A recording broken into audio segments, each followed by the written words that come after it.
Hey guys, so another quick video today. It's just going to be about, I think we all know at this stage the difference between anxiety and disordered anxiety. Guys, disordered anxiety is what I'm helping people with. Disordered anxiety is what I had for 10 years. Not anxiety. I had disordered anxiety.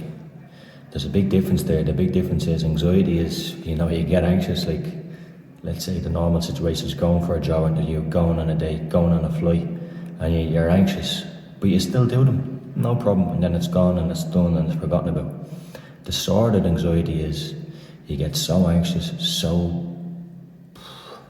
like you avoid flying, you don't get on the flight, you avoid getting on buses because you're afraid to get on the buses because you think the anxiety is going to do something crazy to you. You think you're going to lose your mind, you think you're going to collapse, you think you're going to have a heart attack, you think you're going to just lose your shit and just go insane or something like that.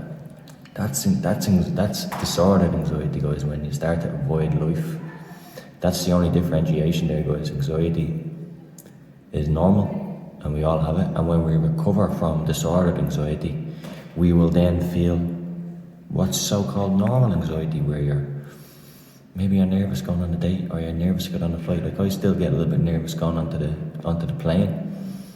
I still get a little bit of anxiety in certain places, but it's just anxiety like a normal human being. I don't have disordered anxiety anymore, guys. I go anywhere I like.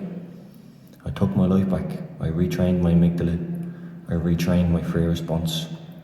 And the thing is with the amygdala and that part of the brain, guys, I've learned is that we can't talk our way out of this. You cannot talk our way out of an anxiety disorder.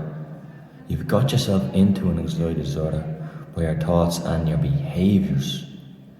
So to get yourself out of anxiety disorder and disordered anxiety, it's gonna have to be behaviours. It's your behaviours. That's how the brain responds. It's that part of the brain, the amygdala, the fear centre.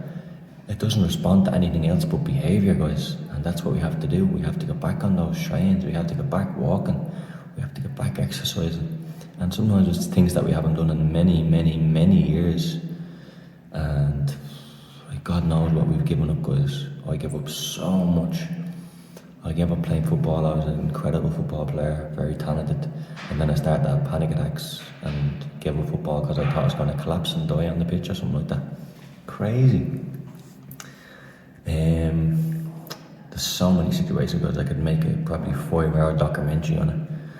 But again, this video is just speaking about the difference between anxiety and disordered anxiety, guys, okay?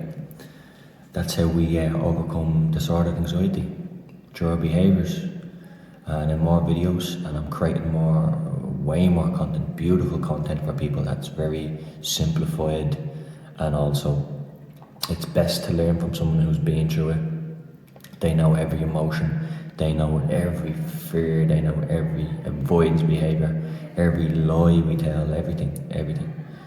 People that have anxiety disorders are very similar in many ways with their fears, the fear, the sensations.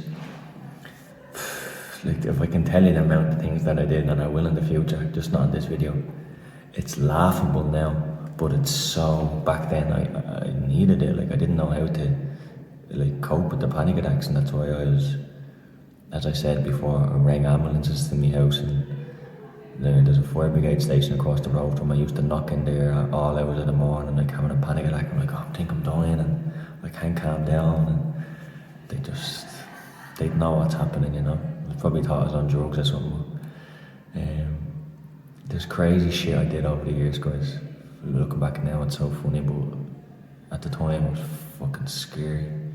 Very scary to go through that. You think you're losing your mind. That's one thing anxiety will never make you do. You'll never lose your mind. You're not in a state of psychosis or anything, guys. It's totally just the fear response gone out of whack.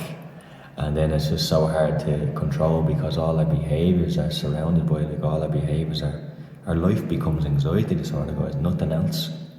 We're so focused on what's going on inside us, and then we fear so much that we avoid life. Next of all, the years gone past and we've shrunk away from life. And I did that for 10 years. 10 years my life was shrunk away. I could still do certain things like that. Made me feel happy. But deep down, I wasn't happy, guys. There's repercussions for everything in life, And deep down, I just was not happy. How could I be happy?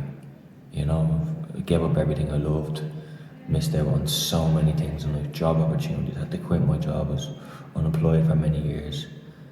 It's horrible for a young man to deal with. And now, I'm out of it. So guys, disordered anxiety, the way it was behaviour, I'm going to give you those tools, those tricks that I used to start to overcome your own, okay guys? Love to all. Take it easy for those who are really struggling at the moment, housebound with it. That's okay. I was there. Every single person that had anxiety disorder was there, where you are, dark days. It's okay. We accept it. We accept where we are because we're going to get out of it together, alright? Take it easy guys. Love to all. Peace.